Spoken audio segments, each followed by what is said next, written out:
Welcome to Over the Rainbow Show with your host Bob Brown on Friday the 12th of February 2016 at 3 p.m. Eastern Time, 12 o'clock Pacific Time and 8 p.m. UK Time.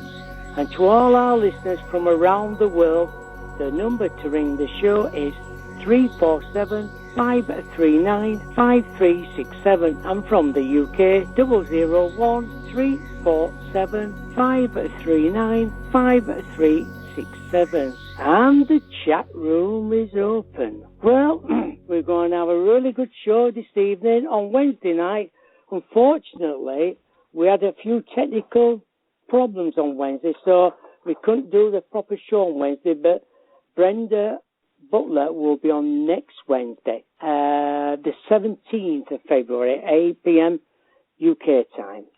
Well, tonight we've got a couple of guests on, Marc and Phyllis Brinkerhoff. Marc is an ET contactee who's often able to photograph UFOs as they morph into and out of our visible spectrum. He's a conscious channel in touch with benevolent ETs who are interested in our spiritual and planetary evolution. The ETs are of a faster frequency than us and have no need for our resources from this or any other planet in the universe. Can we please welcome Marc and Phyllis to Over the Rainbow Show? Hello, Marc. Hey, Bob. How are you doing?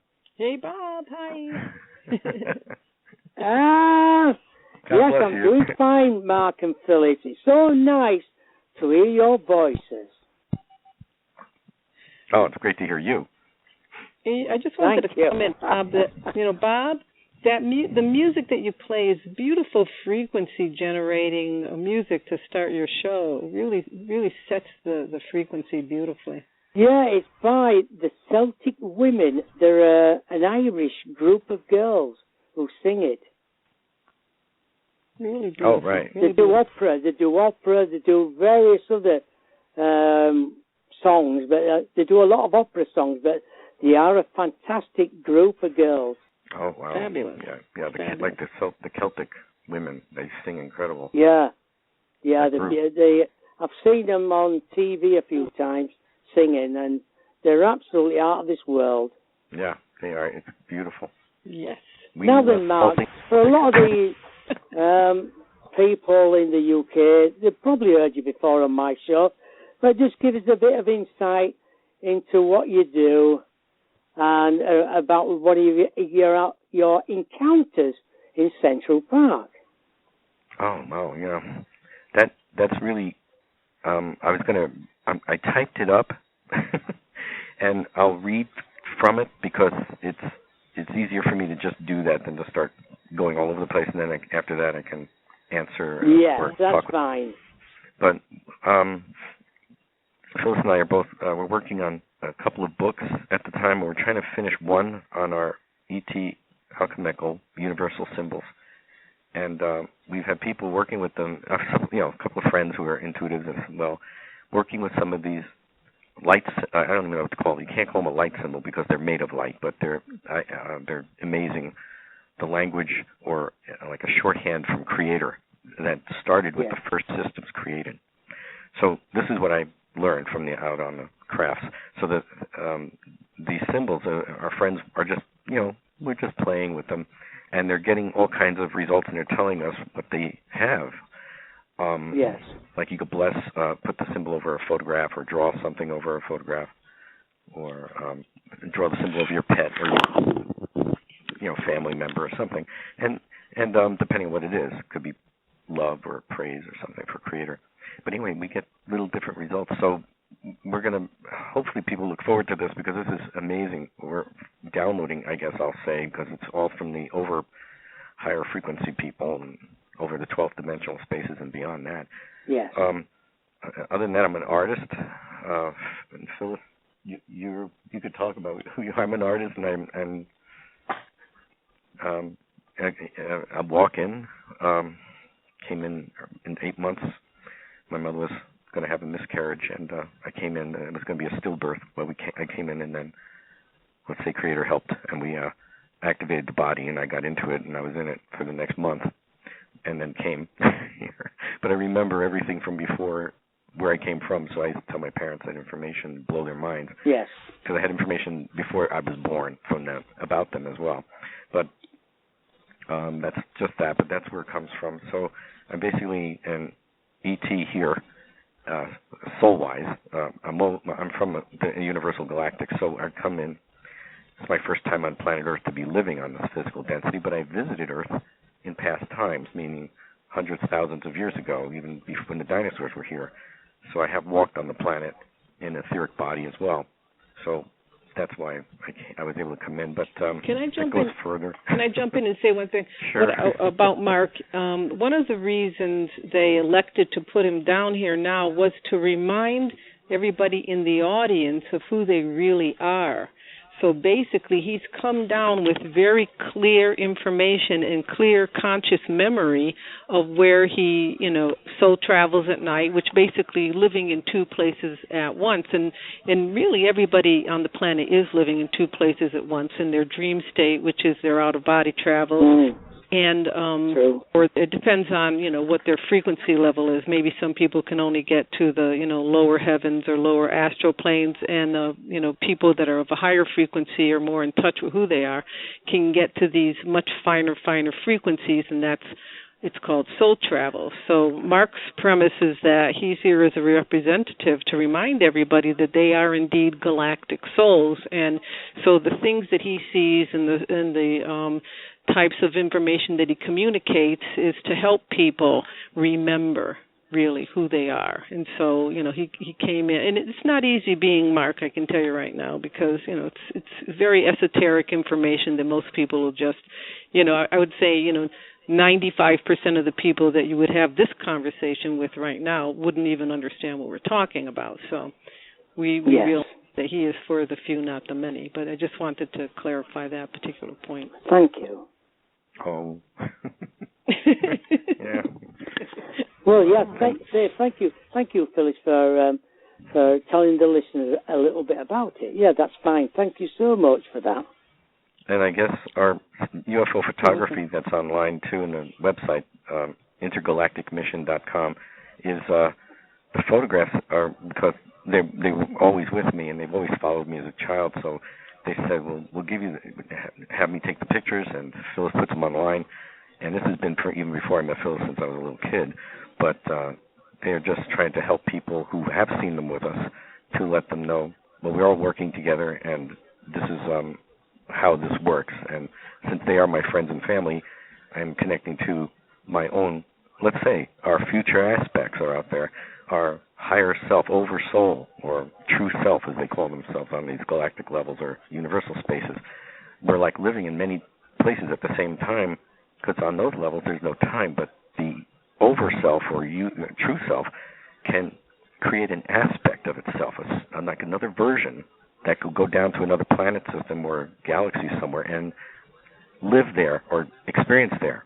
And the total self knows all that's happening. Oh, can I just jump in and say something? That is actually the way you have children on these higher levels of consciousness.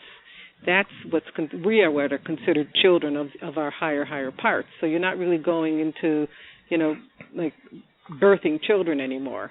But you're definitely having children, but they're just us. Yeah. Just so when people worry about, I won't be able to have children. Oh, you'll be able to have children, but it's going to be a much more expanded idea. Yeah. And let's think of Master Teacher, our beloved brother, the wonderful trumpet horns announcing, Jesus, Yeshua, Sananda, Yehoshua. He is from all my understanding of all the knowledge out there, and from what St. Michael the Archangel has told all these angels, that when I'm working with them, they always say the same thing. Yeshua will never speak of this. He's the most humble soul, I think, in the galaxies of universal time. He doesn't speak of anything. It's like me, you, people in the audience, all our friends out there. We are the people. We are the souls. We are the brothers and sisters that speak for our beloveds. We champion him for the souls in mass in the universe. I am here to help correct things that have been misunderstood about Yeshua. I've experienced him many times as a child, and physically met him and some of the masters like Kuthumi. So I understood. I shied away from this. I didn't really want to be part of this, actually, in my early days. But it seems like Creator wants this. We have to correct the misunderstandings. Our teacher, our beloved brother, our friend, he's everything to us. He is the number one aspect from Creator. That is why he's called the number one, or the firstborn. He was the first to go back in to Creator. We were all created, but he was the first to go back without a fear, without a worry, without thinking. He didn't care if he lost himself within, or itself, we're all androgynous, lost himself within the infinite Creator's light and never came back again. He went in with love, just wanted to be with love. And that's what we all experienced in our time before we came here.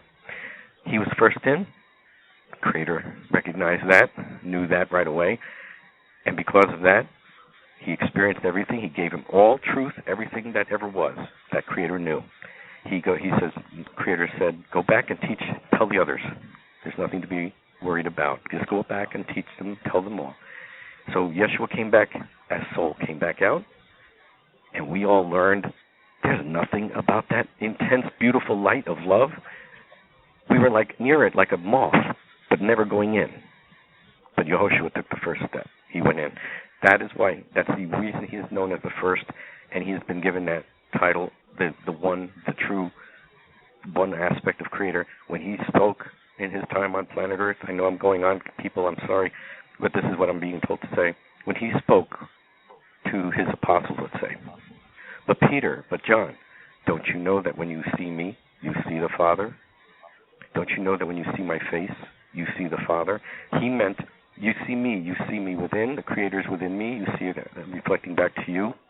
And this is how our space friends and all my family up there has always said to me, when you see yourself through the other's eyes, then you are one in understanding. We have to see ourselves not as aspects of each other, pieces of another aspect. We have to see ourselves as one total aspect within each other, as family, as friends, as all of us are family. So when we look at another person, Bob and me, we look at each other, Phyllis, we all look at each other. We see not Phyllis, not Bob, not Marc, or not Bev and our friends Rosanna. We see the reflection of Creator back at us through those eyes, an aspect of Creator. We are all the children, like Jesus said, we are all the children. We are all aspects, we are all children. And he's even said, I am the same as you, and he means it in that way. Yet he has that title, he is that being. And he created, along with Creator, he created these universes, and he created these galaxies all through here, and he created these planets through the energy of Creator. It was him who thought of all of these things through Creator, with Creator. So by people now in past, other teachers from ancient times, let's say people from the 20s and 30s or 40s and 50s, are saying, delegating Jesus, Yeshua, Sananda, as, oh, he's just one of the masters of planet Earth.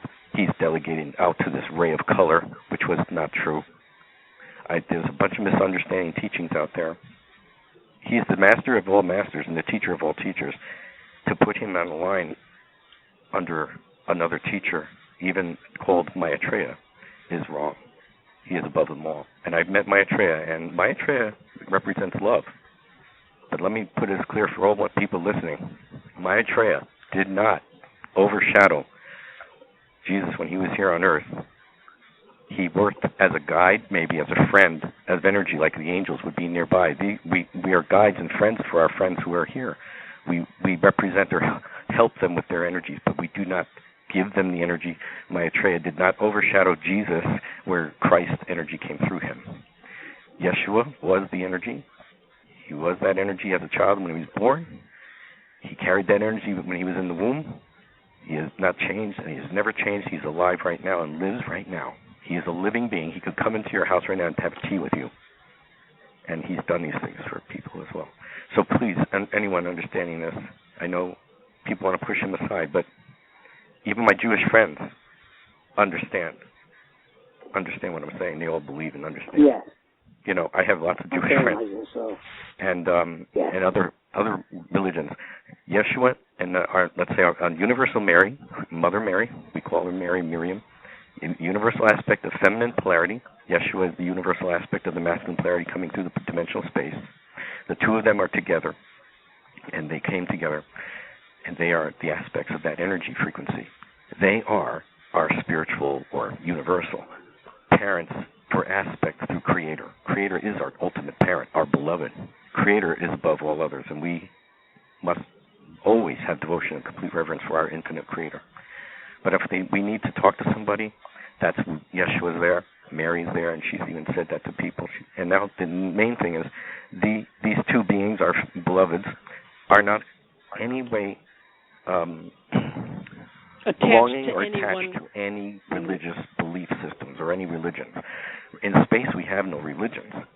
We have knowing with the oneness of Creator, and we have our brothers and sisters and friends. So we all understand who Yehoshua is and Mary. We all understand it. She came to Earth unblemished. She had no karma here. They had to have a completely pure vessel for His energy to come in. So there's nobody going around planet Earth right now, and I hope there isn't anybody going around planet Earth saying that they were Jesus Christ or they were Mary, because they weren't. No. There's a lot of people that do these things. Like, oh, you'll be 1,000 Cleopatras I've met all my time since 1950s and 60s. Yes. I was Cleopatra. Okay, that's nice. The thing is, I just got to straighten this out, and I guess this is the first time I'm speaking it now. I've said it a few times at some lectures, but this is live on radio or TV radio, where we have podcasts. And I'm telling the truth. Search in your heart and soul. Everybody out there listening, search within, and you will know this is the truth. This is the truth, and we've been misguided many times. Jesus and Yeshua, Mary, they do not belong to a certain religion. They do not belong just because of a Christian's religion. That no one can claim these beings. Some people claim Mary, some people claim Yeshua. No, you can't do that. They are the ultimate people that are here to help us.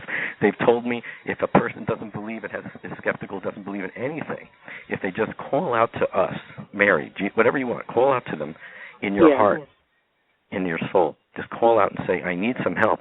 Please, I need to be guided, or I need to have some kind of energy sent. I need some kind of proof. I know you're there to work with me or love me. They promise to come. When the soul is sincere, they promise to come. Doesn't matter if you're any religion. It doesn't matter. So that's what I'm saying. This is what I've been told to always say. They've said to me, we are not a part of any religion, but we will come to any and all religion that believes and loves and sends this love to us to have help. If they need a miracle, if they need healing or prayer, they're there. So this is what they're here for all people. Okay, and I'm going to jump. And plus animals. And that's brilliant, Mark. I'm glad you brought this up, even though we weren't sort of scheduled for that. But it really falls into line with what he's going to talk about when he talks about the encounter, because at the Ashtar command, and we work with different commands, the Ashtaron command and the Ashtar command, and the Christ group, and the Ashtar command is under directions of Yeshua. Okay, so make no mistake that Yeshua Sananda is basically orchestrating all of these higher level extraterrestrial, benevolent extraterrestrial activities. Yeah, right. Right. Can I just, Mark, can we just take a phone call? It's a 1507 number. 1507. Hello? Yeah, hi, this is Augie. Hello. Oh, good. How are you? Yeah, hi there. I've been enjoying listening to this. There's a lot of good knowledge coming through, and I wonder if the guest, do you know anything about the proceedings in Constantinople, Turkey in the year 325 at Nicaea? Do you know, have you read the report? Mm-hmm. Yeah. Have you read They took reference from the writings and tossed books out, like Thomas's Gospel. They tossed a lot of books out, but and the feminine writings too, female writings.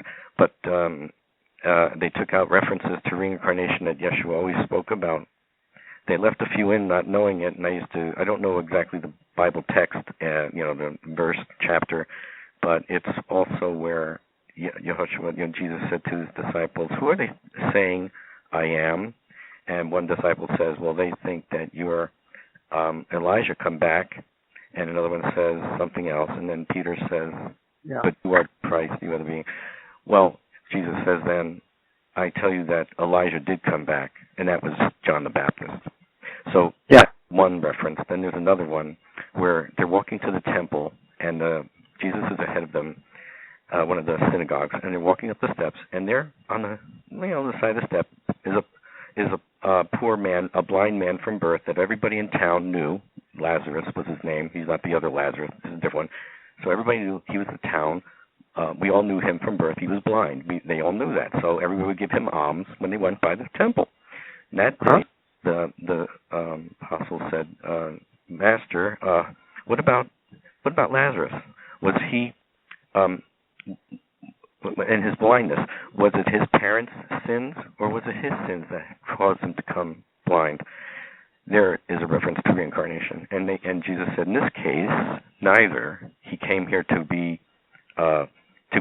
basically healed at this moment, to be the truth, for healing, a witness for the healing. So that's when Jesus put his mud and spittle on his eyelids and blessed him and all. And he went to wash in the basin, and he could see. And all the people at the basins knew he was blind from birth. So when he said, I can see, and they said, what happened? He said, Yeshua did this, so that's how it spread. So that's a few spots where I've seen in the Bible where the texts were missed, but it's there. And he spoke of this all the time. He always talked of the forgiveness. I agree.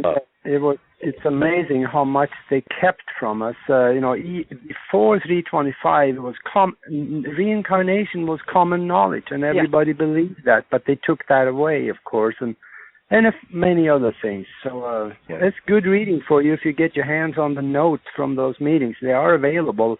I got many years ago. I got a copy of it from the Oxford University Press. Oh, so what is the name of the copy you got? Is it called the Nicaea? I don't remember the name of the copy. The notes from the church meeting in Nicaea, or something to that effect. Brilliant. Okay, great. Church meeting. Okay.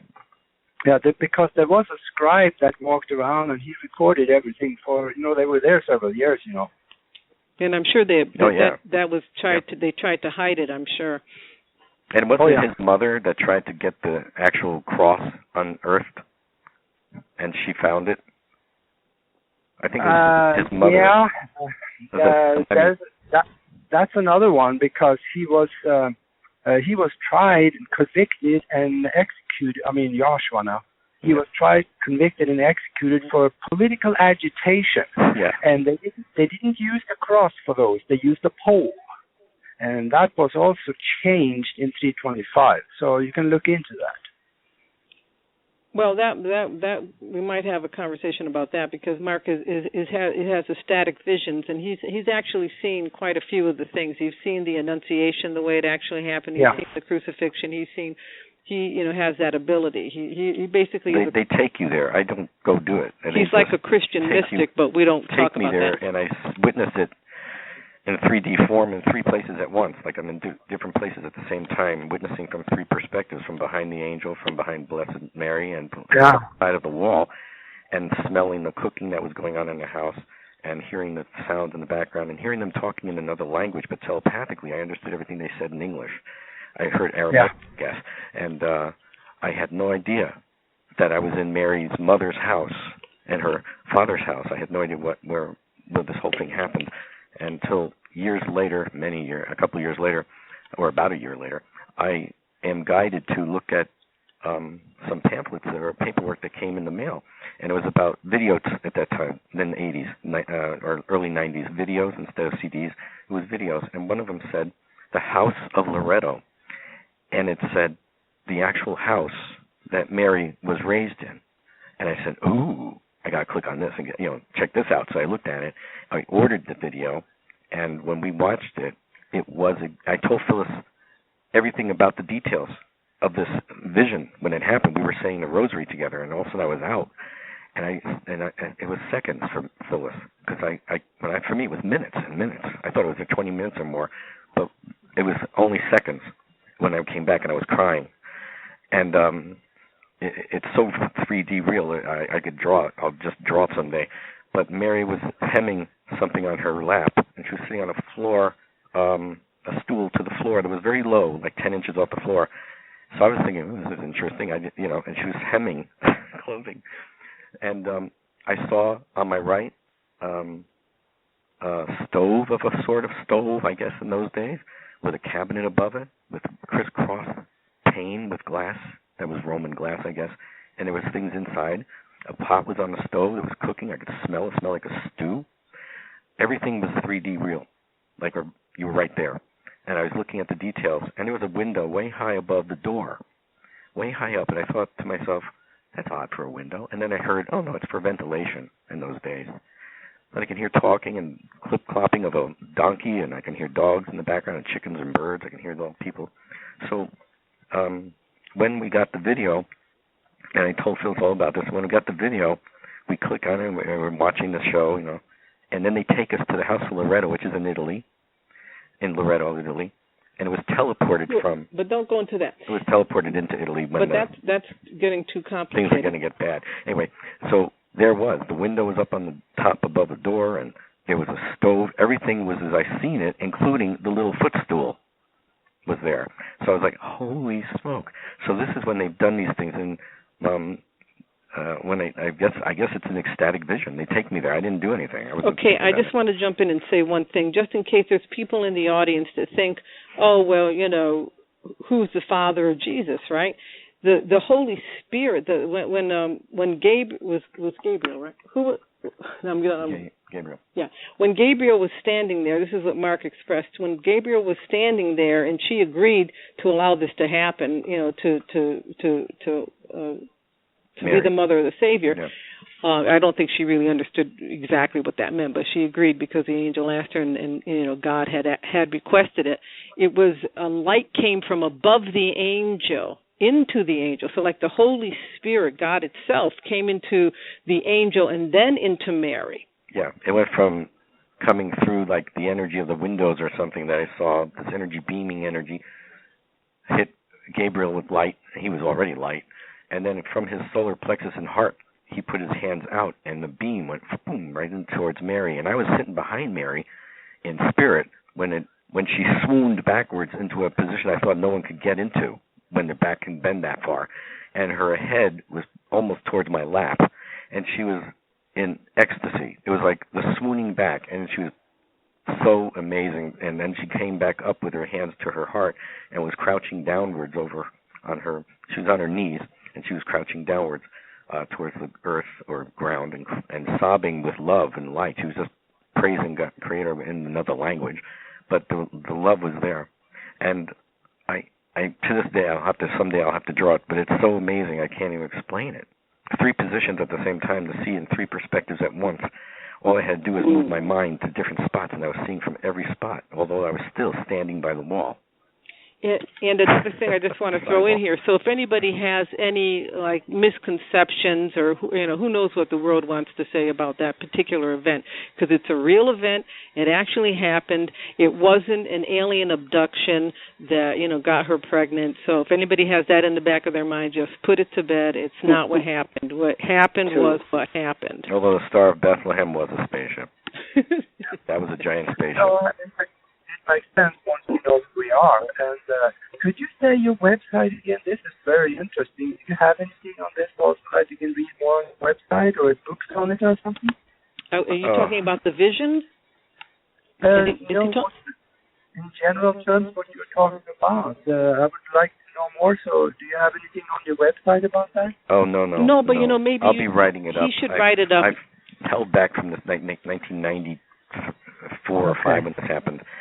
And it's so personal, but people have, when I've told it to certain people, only a few friends who would open to this, and I tell them this is the real truth of what they've always told me, but I can't say it. I'm afraid people go nutty, about Yeshua. Well, this is actually the first time we said it in public, actually. That's true. I haven't really said this. That's all right. What is your website again?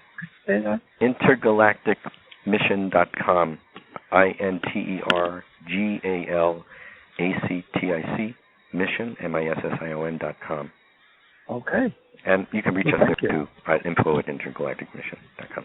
All right, sounds great. Thank you. What's going to happen in the very near future? Marc is working on an illustration of the Blessed Mother, Mary, the Universal Mother, and he brought her up in a lecture we gave a few months ago, back in November, and he said things in that lecture I had not even heard before. He described her as he was seeing her, and you want to tell them what she was wearing and what those... Well, she tunes in once in a while to say hello because we love her so much. And her energy will appear in the apartment, and I walked into a bouquet of roses of energy that was so strong that it hit me so strong. It was by our statue of our angel that we have. And I was just going to get a glass of water, and I was like, boom, hit with the energy. And the smell of roses filled our room there. But when I was in it, I was engulfed in this, and inside my mouth was oil that was rose oil, and it was all over my mouth and tongue, and it was going down my throat, and the more you swallowed, the more oily effect was there. As I put my fingers in my mouth, on my tongue, Phyllis was watching me, there was nothing in my mouth that was oil or on my fingers, but the feeling was so thick that I was telling Phyllis, I am literally swallowing oil of a rose that's so thick it's like nectar, and it's just going down my throat, and inside your whole throat and inside your stomach and inside your breathing, everything was rose. All right, but you're not. I want you to describe the Blessed Mother. Mary, that's how she sometimes does that. But I've seen her out of body many times now, and she'll be in casual clothes if she's working around the Earth. But in space, when she's been on the ships with us, on the Arcvanas and the higher frequency ships, she's in a spacesuit. So she says to me I said to her one day, last year, I guess, or half a year ago, I said, I'm going to try to do something and draw you, but what should I do? Everybody knows the robes and the mantle. What do you want me to do to be more modern, or who you are now? You are now. She says, what do you want to do? And I said, well, everybody knows the mantle. I could put you in modern clothes. And she goes, well, whatever you feel. And so they never tell you. They'll never tell you. So I said, or I've seen you on the ship so many times, and she's in different tunic-y spacesuits and all kinds of different things. So I said, how about a spacesuit? And she smiles. And she says, that'll be fine. Whatever you want. So it's up to me, she's basically saying. So I'm going to do the spacesuit. Now, what she's wearing sometimes is this light blue to white, sometimes changes colors, lavender, purple, different things. But around the collar, not like a T-shirt collar, but more like a leotard. You know how you have a collar that comes around your neck, but like a scoop neck. Like a scoop neck. A little bit of a scoop neck collar. Your collarbone might show a little bit. Well, around the outer part of that, about I'm thinking I got to speak. We'll speak in the Earth term because on those higher other frequencies, we're like 10, 12 feet tall. We'll say Earth size. Say Mary is like 5'7", let's say, on Earth. Now, if you have this collar around a spacesuit or 5, 6, or 6 feet, we'll have an inch-wide diameter sphere, a half of a sphere, and it's going around like a decoration, like within an inch apart, let's say, around the neck, around the whole neck, around the back too. But you don't see it under her hair, but it's there. And inside, when you see these, they look opal. They look like opal light. And you asked her, what are they? And I said, how beautiful. Telepathically, you're talking, so she hears me saying, that is so beautiful. I said, it looks like gems, like an earth, like moonstone or an opal. And she says, well, it's actually energy from stars that's there, the energy of starlight. She is the queen, right? She can do what she wants. They manifest anything in your thoughts, and it becomes reality on on those levels. So when I saw that, I said, okay, that's pretty cool. I'm going to tell people this because it's the energy of light, the purest of light. The living light of our infinite creator is what is there. And I'm trying to tell people this. When you speak of waters, when you're being blessed by the waters of Jesus or Yeshua or the Mother, Father, Creator, It is a living water. When you drink it, it's a living light water. It is conscious water. On the high ships, we have conscious water. So if you're swimming in what's an ocean on those high-dimensional spaceships, which are huge and bigger than Jupiter, they have ocean effects. They have lakes and everything. If you went in the water, let's say you surfed, which you can do, and you can play with fish and everything, you go in there and you came out of the water, while you were underwater, your hair would look like it's moving in water like you would on planet Earth. When you came up out of the water, your hair is dry as it pours off of you. The consciousness of the water, you can walk out on a sandy beach and the water will just drip off you and go right back to the source of where it came from, the ocean or lake, whatever is there. So you'll be instantly dry, no towels. Okay, now, before we go further off of course, which is perfectly fine as far as I'm concerned, because I think that we're heading for Easter, and this was probably a perfect conversation to have anyway. And yes, there was a crucifixion, so make no mistake about that. That is not an illusion. And yes, Jesus did die on it. There is some really nefarious information out there in the world by some channels that is really disturbing. Some well-known channels. That talks about Jesus having not actually been on the cross and had somebody else do it, and like somebody else take his place. And it is just absolutely offensive. Or that he didn't die on the cross and was as a master was just unconscious into his low state and took his body heart down to the no beating of the bone, so everybody thought he was dead. That's not true. I questioned all these things too. I asked them these things because I've seen in the 70s what was being written. And he did what he had to do, and this was what he came to do. His blood had to go into the planet Earth to become a part of that cleansing. His blood did drip off the planet onto the Earth and go in. The rain did come and crack the veil and crack the earth. All these things happened as signs for the people at that time. And believe me, people were being miraculously healed, raising from the dead from the apostles as they went about their places, even in Rome. So this happened for about 100 and some odd years later, but as time went on, people forgot. People weren't the witness anymore, or Uncle Sam wasn't the witness, or Uncle Tom, they weren't the witnesses, and Mary or Aunt Catherine, they weren't witnesses anymore. So now it was word of mouth. So the gradual energy of the miraculous energy that was coming through with the Holy Spirit to the people who believe, which will come to you, was beginning to fade. And so we have to be the keepers of that. We have miraculous miracles happening. We have a good friend who can raise the dead.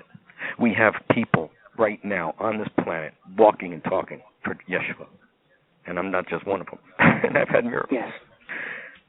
And I've had levitations and all kinds of things. But these things are true. And we are here now as the witnesses, all of us, for our Mother, Father, Creator, and our brothers and sisters in light. We have to change the frequency of this planet with our love, yes, and all our thoughts. We are going through a place in space right now. We finally hit this place in space, which I talked about since the 1960s and 50s, when I could talk about it to people who would even listen. That where I went in the ships where we knew where we were going, they always said, we're going to hit this area in space. It's a giant nebulic energy. It's a massive energy. It's not a nebula. It's a gaseous energy, heavy magnetic energy, which we'll call the blue energy cloud at that time in space for me. That's what we called it.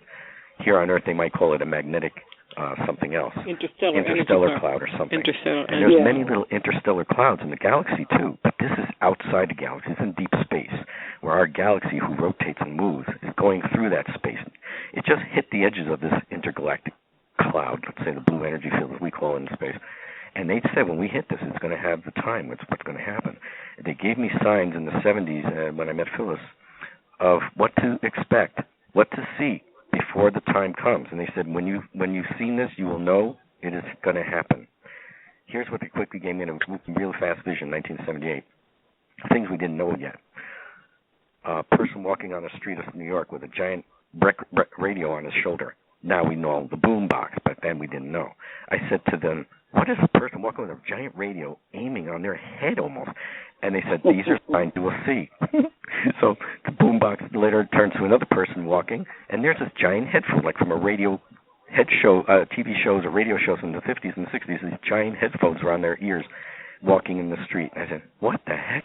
They said, this is the distractions that will start to call the souls away from Creator and their angels. These will be distractions. Watch for them. Next picture. Headphones shrink, get a little smaller on the person. There's a thing on their waist. I guess it's now the Walkman, but then I didn't know. I thought it was a tape recorder. So Then they're walking, and the headphones shrink. Now they're holding things in their hands. These are cell phones, but I didn't know then. And they were tapping and doing things and talking. And I said, what is that? Is that another radio? They said, these are signs, just watch.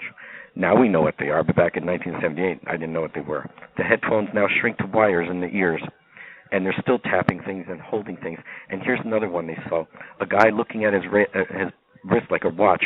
And I said, oh, that's like Dick Tracy from the comic books. That's happening now. That's happening now. iPhone has come out. These people have come out with a wrist phone or a wrist something.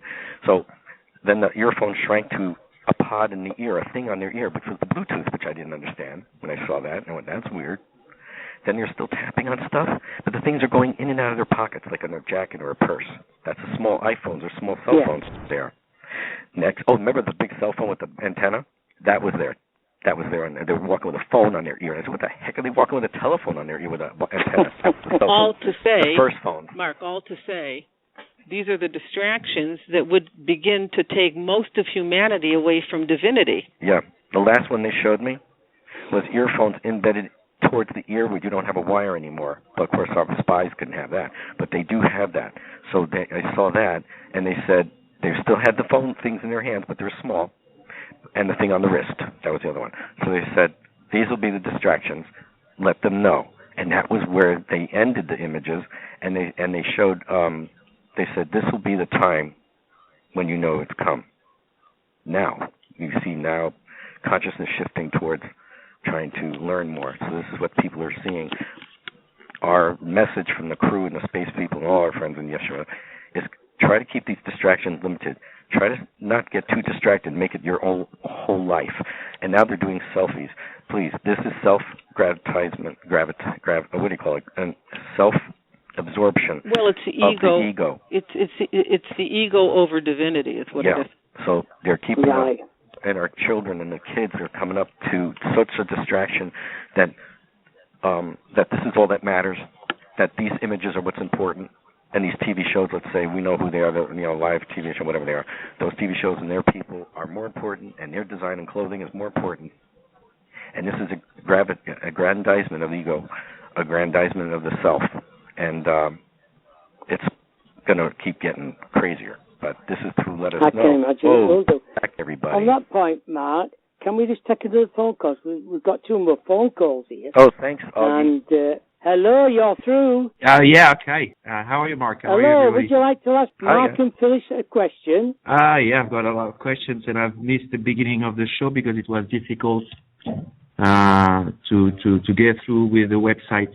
So maybe the developers have to make it easier. Anyway. Yes. What's your name? Oh, my name is Damien. Oh, hi, Damien.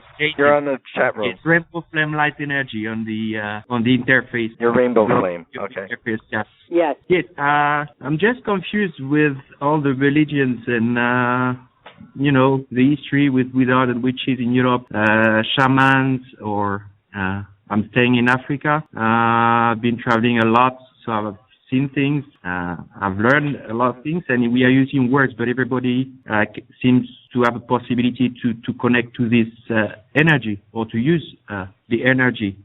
I have a religious background, which is from our parents, a Christian, but I don't follow any religions anymore. I'm learning, about Buddha and, of course, Jesus, Mohammed, etc., because I don't want to belong to any religion. So what I can hear people coming from a religious background pushed by our ancestors, influencing us in a way.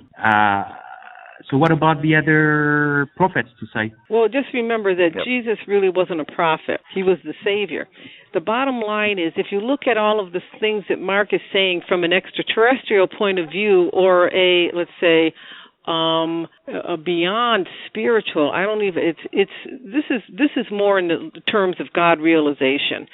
And he is a being that was prophesied to come here as a savior, and the Jewish religion unfortunately took the bits and pieces out of their doctrine, out of their Bibles, that would have acknowledged him for who he was at the time. And we've been told that by Jews who were very aware of this particular situation.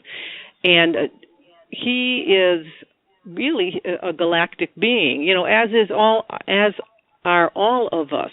But we've been living in this Maya or illusion of 3D for way too many lifetimes. You know, Buddha, when he came in, the thing about Buddha that, you know, makes Buddha so interesting is that nobody went in and took his doctrine and perverted it.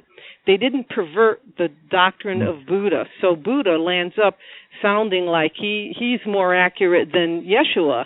And the fact of the matter is, this isn't true. Yeshua was just, way more important, let's say, than that particular being, because he was, he's the first son.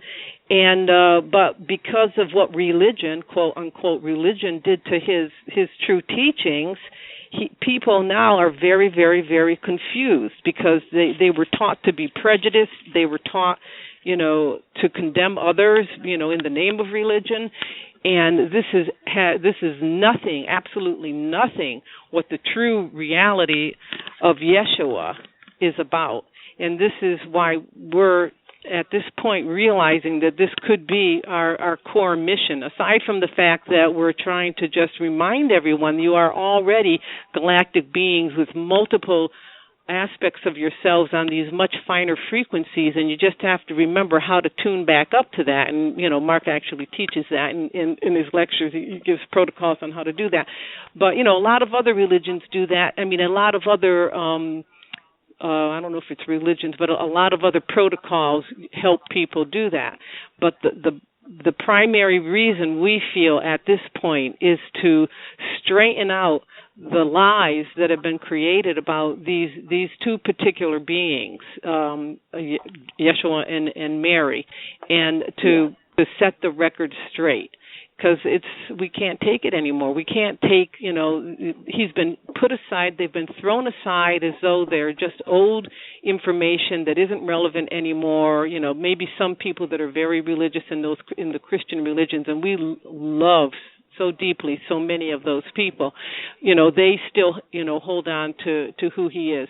But the rest of the people who have become more intellectual and who have moved away from religion, like the man that we're talking to has, and he wants to just know the truth. He's after the truth, and this is what we are after, and this is what we try to promote, the truth of what is the reality of these two particular beings, and to basically reintroduce them in who they really are to the world again.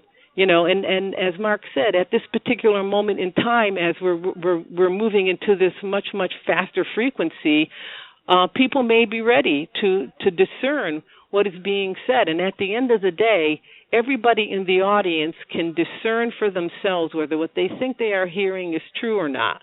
And that's how I've moved through my life. I've picked up certain things and thrown things away again as I've moved through my spiritual evolution.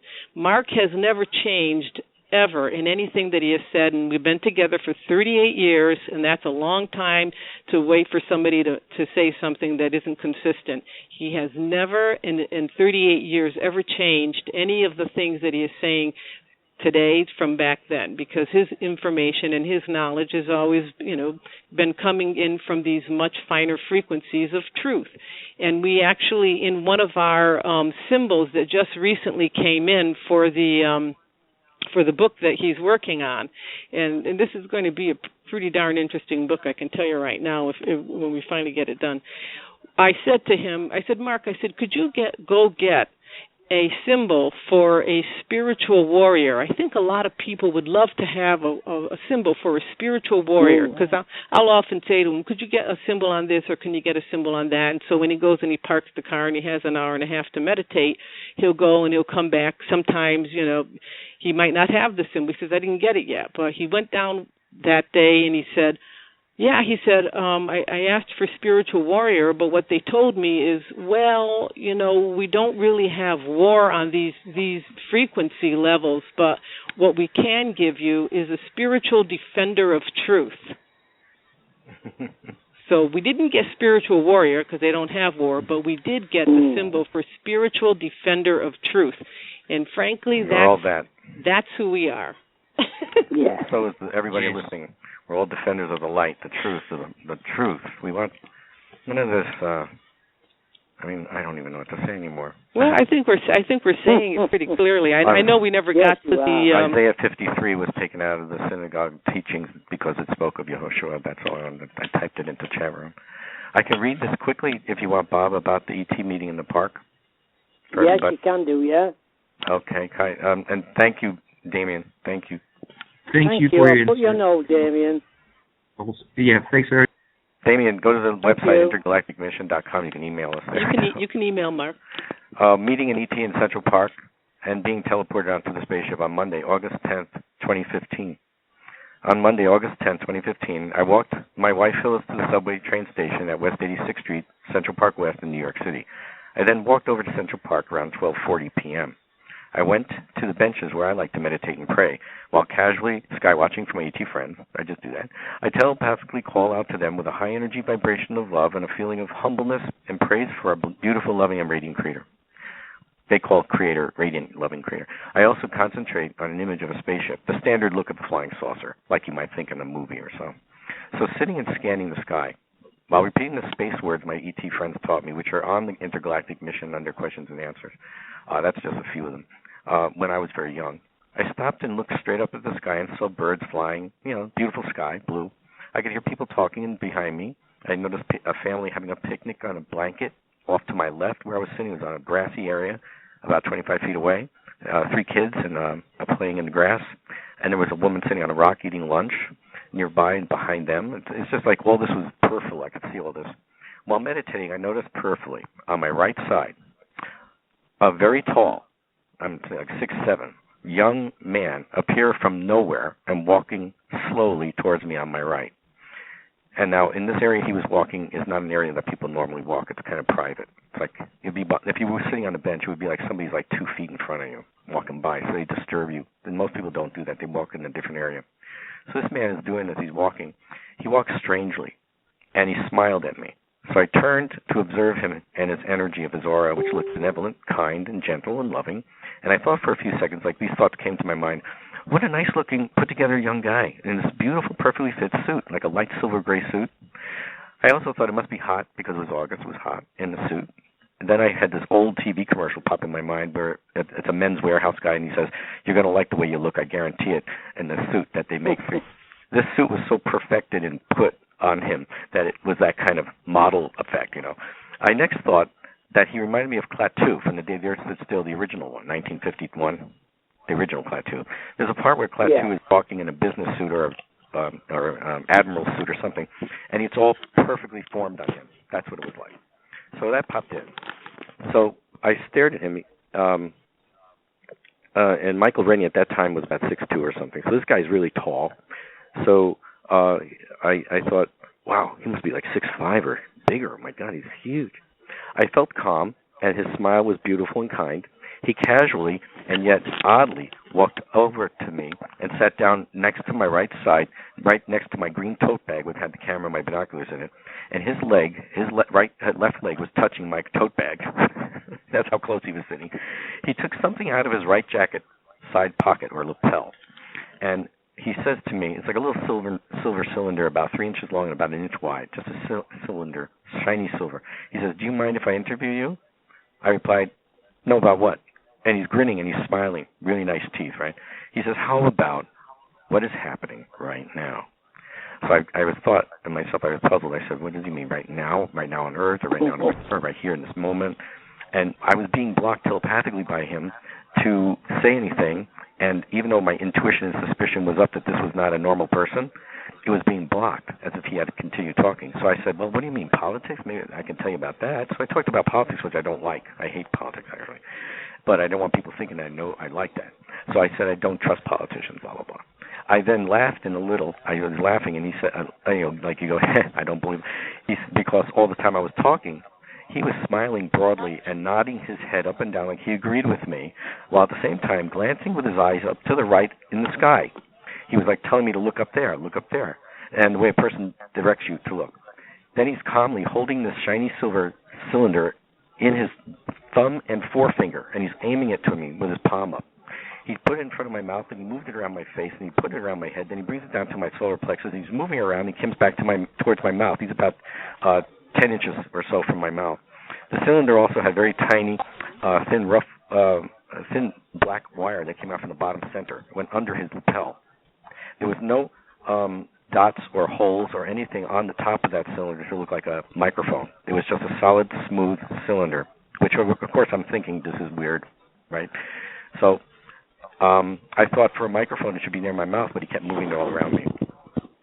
So normally I think people would feel uncomfortable if a person sat near them like this, but I'm trying to move this fast. But his face was flawless. He had light medium brown hair, like a dirty blonde, 5 or 6 inches or so combed to his right, from his right side to his left side, brushed over his forehead. His hair tapered down to his neck in like a shape, a little bit like an inch or so. Not too short, but not layered. It was layered. He had about an inch of trimmed hair coming down in front of his ears with no sideburns. He looked clean cut. The man's eyes were medium sky blue, larger than human average eyes, about an inch and a half wide or more, and not as big as the ETs I draw on my friends. But he had no wrinkles, no scars, nothing of any kind on his skin, not even a pimple. No signs of, this is the signs that I see as a teacher, an ET person, or an angel, and that I know intuitively, but again, he was blocking me. So I felt that he was pushing my thoughts back. When I was asking questions to myself, I was saying, who is this guy? Who sent him? What's going on? There was nothing. Now, I said to myself, don't forget to ask him his name and where he's from and what's this interview for. What is this, a college or something? All that was pushed to the back of my head. Then all of my thoughts being pushed back that they can do that, those ETs. So when I talked again about some politics, he nodded his head saying yes, like he listening to me. I thought he was agreeing in some way. Then I feel odd talking about the subject, I said, since I don't like politics. He implied, it is fine. It really doesn't matter what you talk about. I just have to have you talk. That's the space thing. He kept casually glancing and looked up to the right. Again, I looked up there. There was no spaceship, but I said to myself, yeah, but that's most likely the crews that are invisible to us, like Ashtar's crews. So I feel he made me think about Ashtar, too, at the time. When I asked the man his thoughts on the subject I talked about, he answered, sorry. Now, this is a space response. This is exactly how they talk. Sorry, I'm not permitted to have any thoughts or responses on whatever we speak about. I said, oh, all right. Well, I don't have any more to say on that subject anyway. He says, that is fine. This is good. May I have your full name? I replied, smile. Well, I only give you my first name because I want people to find out my last name. He says, I said, can I give you Marc? Is that okay? He says, that will do. It is fine. He then took the so-called microphone with the wire and slipped it back under his lapel jacket. I watched and looked for a bump. There was nothing there. He had, I even thought for a moment, what was the silver cylinder attached to? Like most people would hold a cell phone if they're going to interview him. I could sense he was going to leave now. And then he looks at me and he says, well, I must be going now. Thank you for taking your time to speak with me. I answered, I hope I helped you with whatever you needed. He got up from the bench and stood to my left and calmly looked down at me, and he's smiling. He says, yes, you did actually. I never did this before. And, well, that is what I get for trying to be a journalist. I said, you're trying to be a journalist? I think you did very well. He says, only for right now. I have a totally different job. And when he said it, he was like going, only for right now. I have a totally different job. Like, he was kidding with me, and I got the telepathy. Oh, yeah, you're a space pilot. Then he kind of chuckles to himself, and he reaches up. I reached up to him with my right hand, and I said, thank you. Have a nice day, and God bless you on your path. He smiles and gently shook my hand. He had a big hand. He takes my hand gently and just shook it twice, like gently. He says, thank you, and God bless you too.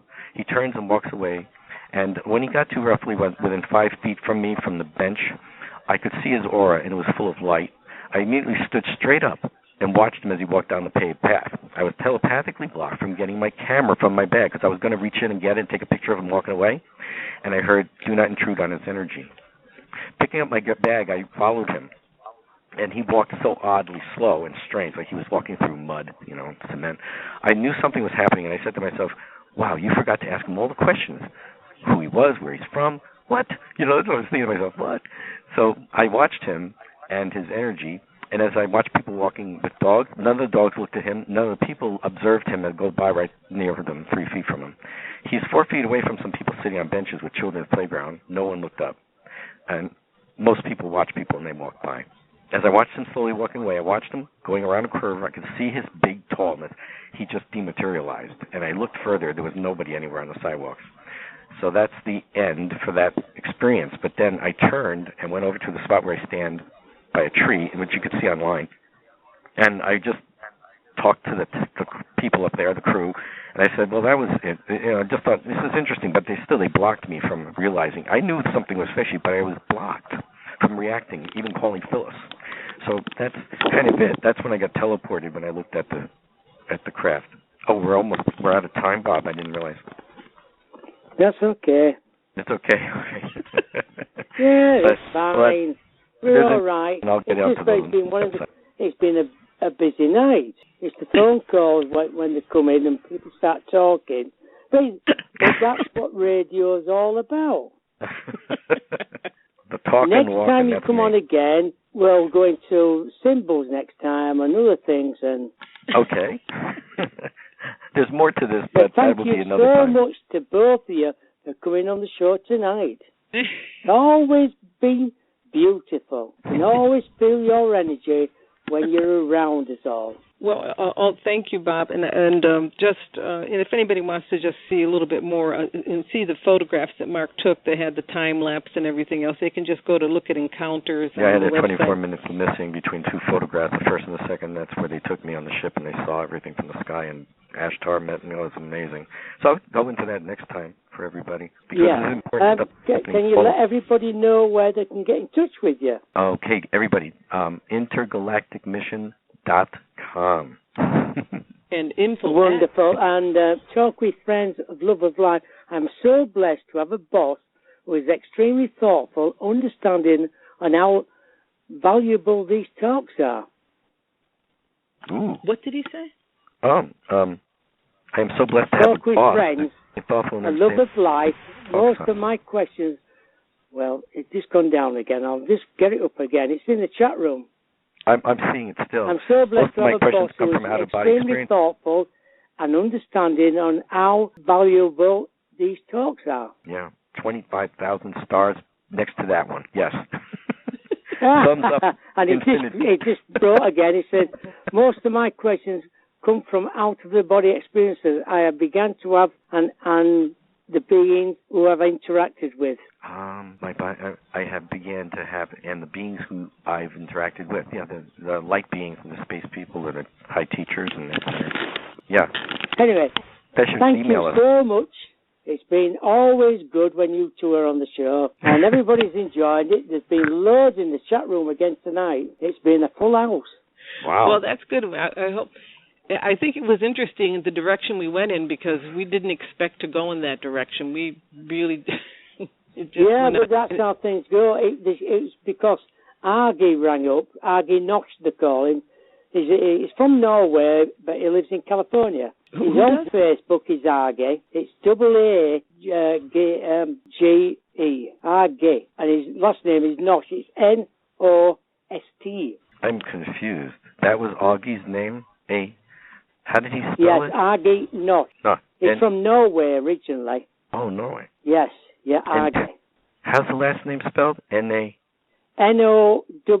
N-O-S-T. Oh. He calls it not. He calls it Argy Knox as a S-H, but it's S-T. Okay. I'll send him his Facebook name. Okay. Marc, look him up. He's a very, very interesting guy. He's been on my show a few times. Oh, good. So did you right that down? I got Augie, A-U-G-G-I-E, Knox, N-O-S-T. I think he's one of your friends on Facebook. He might be. You'd have to look him out. But he's a lovely guy. When you said Augie, I thought it was my other friend who calls himself August. Yeah, it's double. The people are still chatting. They're still chatting. I see it. Are we on the air? Because we're off the air, right? Well, we can still talk on the phone. The show has gone off. Okay, but good. You can still talk on the phone, basically. But there's people still in chat room, still writing things. Anyway, I'll let you go now. Thank you so much again. We love you, Bob. I'll speak to you soon. Okay. Oh, right. Brilliant. And we'll come back I'll again. I'll be in touch with you. Cause I might be thinking of doing another night as well, besides Wednesdays and Fridays. Oh, cool. But Phyllis is the only time she could be with me is on a Friday. No, that's okay. You can do it yourself. But, it's... No, Friday's a good night. I like Fridays myself. I try and do Fridays for UFOs and all different sorts of things. Yeah, this is our space, man. Anyway, take care. Have a lovely weekend. Same to you, Bob. Have a great weekend.